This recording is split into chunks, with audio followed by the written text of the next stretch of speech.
Students, income from other sources में मैंने आपको general income under section 56 sub section 1 बताया।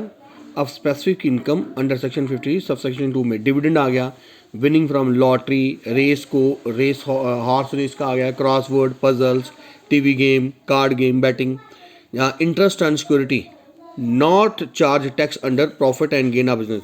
इंटरेस्ट ऑन सिक्योरिटी में जो हमने बिजनेस प्रोफेशन गेन में नहीं ऐड होते तो यहाँ आ जाएंगे। Income from letting of, for example एक ठेकेदार है, राइट, श्रीनगर में, गर्मियों में श्रीनगर काम करता है, सर्दियों उसकी मशीनें बंद होता है, वो जम्मू के किसी ठेकेदार को मशीनें किराए पे देता है, तो वो इसकी इनकम फ्रॉम अदर सोर्सेज होगी ना, क्योंकि वो रेगुलर काम नहीं कर रहा।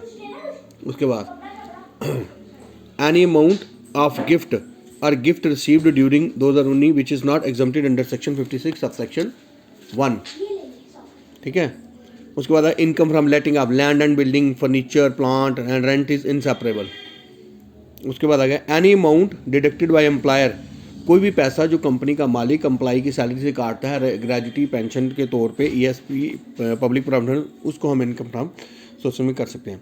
इंटरेस्ट ऑन कंपनसेशन और एनहेंस कंपनसेशन या four feature of advance money received, four feature of advance money received if negotiation for transfer of capital assets fail.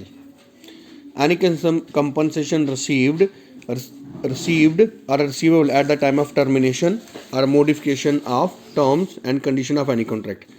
Key man insurance policy. तो ये आपके पास चीज़ें आ गई हैं जनरल इनकम और specific income में।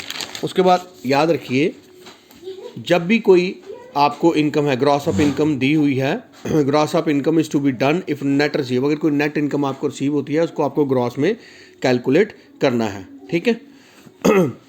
जो इनकम फ्रॉम अदर सोर्सेज में खर्चे हैं अंडर सेक्शन 57 के तहत, वो जैसे बैंक कमीशन चार्जेस हो गया, amount paid by employer to provident funds और ESI authority by appropriate date, no deductions of any expenditure, casual income, race, puzzle under section 56 of section 2 में, राइट।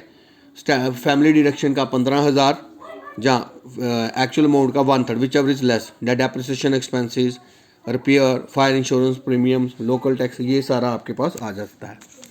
जो rate of tax deducted at source है, पहले unlisted debenture का होता था 20%, आजकल है 10%, बैंक इंटरेस्ट भी 10%, casual income 30%, listed debenture of company, interest on security issue by local authority या स्टैट्यूटरी। नो टैक्स डिडक्टेड है, कोई टैक्स नहीं लगता है, कोई भी गवर्नमेंट सिक्योरिटी, गवर्नमेंट बॉन्ड जो इशू होता है उसके ऊपर किसी भी तरह का कोई टैक्स नहीं लगता। Winning from betting, deemed dividend, interest on any security notified government की, race winning if it is 10,000 तक अगर आपने कोई रेस में पैसा जीते तो वो माफ़ है, उससे ज़्यादा को फिर आ जाएगा।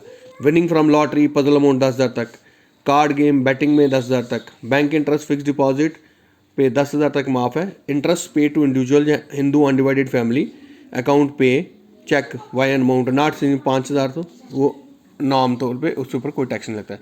ये बेसिक रूल है, तो प्लीज़ इसको पढ़ लीजिए, राइट डाउन कर लीजिए अपने रजिस्टर में।